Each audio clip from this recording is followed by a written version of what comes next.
नमस्कार प्रिय दर्शकों, हमारे चैनल में आप सभी का स्वागत है। इस वीडियो को लास्ट तक देखिए और चैनल पर बने रहिए। आइए जानते हैं दारूद वन की कथा और शिवलिंग की सच्चाई प्रमाण सहित। हिंदू धर्म के धर्मचारों द्वारा भगवान शिव के 12 शिवलिंगों ज्योतिर्लिंग की पूजा प्रमुखता से करी व कराई जाती है और उनके द्वारा शिवलिंग को भगवान शिव का निराकार रूप माना जाता है। शिवलिंग की पूजा करने वाले श्रद्धालु इससे अपना कल्याण मानते हैं, लेकिन क्या आप जानते हैं शिवलिंग वास्तव में क्या है और ऋषियों ने भगवान शिव को दारूद वन में क्यों श्राप दिया था? तो चलिए हम विस्तार से इस वीडियो पर बात करते हैं।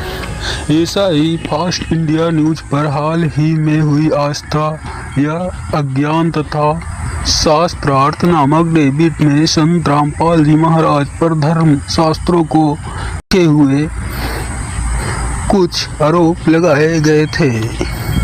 उन आरोपों का खंडन करते हुए संत रामपाल जी महाराज ने जो पवित्र शिव महापुराण के साक्ष्य दिए हैं। दारूद वन की कथा, ऋषियों द्वारा भगवान शिव को श्राप देना, शिवलिंग की यथार्थ जानकारी, शिवलिंग की पूजा से क्या होता है। दारूद वन की कथा शिव महापुराण के कोटि रुद्र संहिता अध्याय नंबर 12 श्लोक 352 में प्रमाण है कि ऋषियों ने सूत जी से पूछा, हे सूत जी, शिव बल्लभा पार्वती लोक में वरलिंगा रूप कही जाने वाली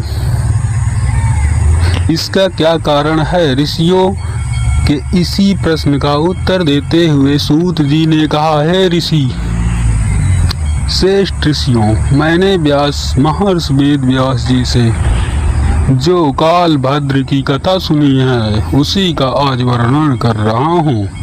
आप लोग ध्यान पूर्वक इसे सुने।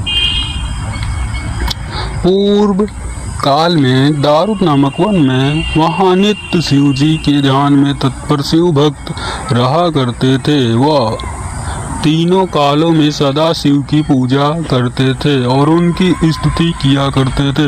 यानी हवन के लिए लकड़ी लेने के लिए वन में गए हुए थे।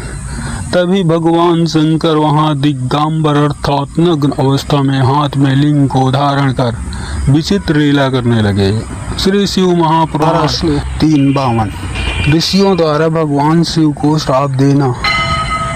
श्री शिव जी के दिगंबर नग्न रूप को देखकर ऋषियों की पत्नी अत्यंत दुखी हो गईं, जिनसे कुछ ऋषि पत्नी वापस आ गईं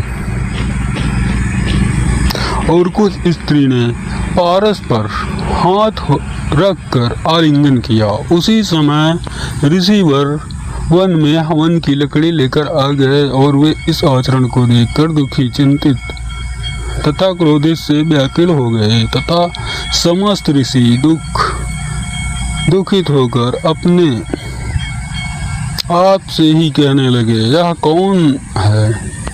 जब उन दिगंबर नग्न शिव जी ने कुछ भी कहा तब उन ऋषियों ने शिव जी को श्राप दिया कि तुम वेद मार्ग का लोप करने वाला यह विरुद्ध आचरण कर रहे हो अतः तुम्हारा यह विग्रह लिंग रूप शीघ्र ही पृथ्वी पर गिर जाए।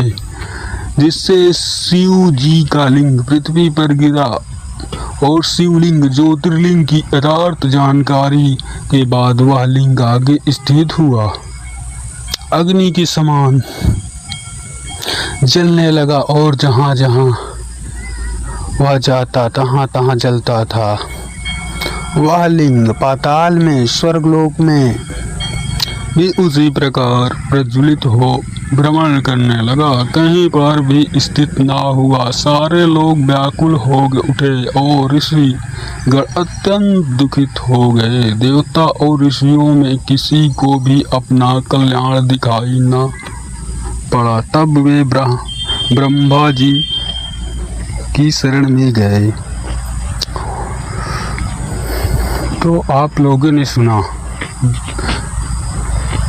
बीरेन सोलंकी और जो डेबिट करने वाले महर्षि व संतगण हैं। मैं इनसे यही प्रार्थना करूंगा कि रुद्र संहिता को ध्यान से पढ़ें और इनके अध्यायों को मिलाएं। आप कह रहे हैं कि ये एक लिंग है जो भगवान का स्वरूप है शिव का, लेकिन ये शरण में गए कहा है। आइए अब और सुनते हैं आगे। सूत जी बोले, ब्रह्मा जी के यह कहने पर वे देवता और ऋषि शिव जी की पूजा व स्तुति। तब प्रसन्न होकर शिव जी ने कहा, हे देवताओं, हे ऋषियों, आप लोग दर पूर्वक मेरी बात सुनें। यदि आप शिवलिंग ज्योतिर्लिंग योनि रूप में समस्त ब्रह्मांड का प्रसाव करने वाली भगवती महाशक्ति पार्वती के द्वारा धारण किए जाए, तभी आप लोगों को सुख प्राप्त होगा। पार्वती के अतिरिक्त अन्य कोई भी मेरे इस स्वरूप को धारण करने में समर्थ नहीं है। तो आपने क्या देखा कि ये देवी पार्वती की योनि विद्वेतर संहिता में चल रही है। तो आप ये सिद्ध हो जाता है कि देवी की स्त्री योनि ही योनि है, ना कि उनका स्वरूप।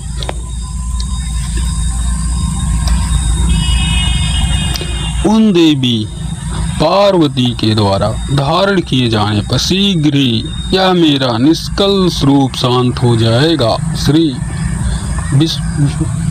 शिव जी ने कहा। तब शिव जी की यह बात सुनकर प्रसन्न हुए देवता और एवं ऋषियों ने ब्रह्मा जी को साथ लेकर देवी पार्वती जी की प्रार्थना की।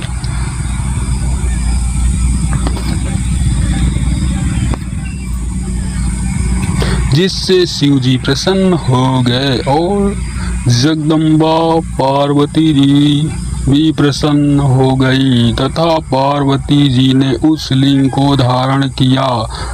उस योनि रूप में पार्वती में शिवलिंग के स्थापित हो जाने पर लोगों का कल्याण हुआ और वह शिवलिंग तीनों लोक में प्रसिद्ध हो गया।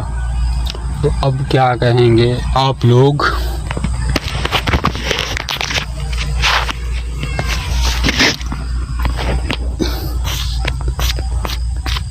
तो क्या कहेंगे अब आप लोग? आपको प्रमाण सहित हमने दिखा दिया है रुद्र संहिता से, जिसका अध्याय नंबर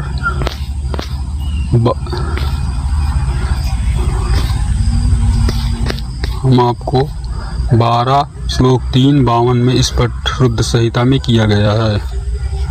हमारे इस चैनल पर बने रहें और इस वीडियो को लास्ट तक देखने के लिए आपका बहुत बहुत धन्यवाद।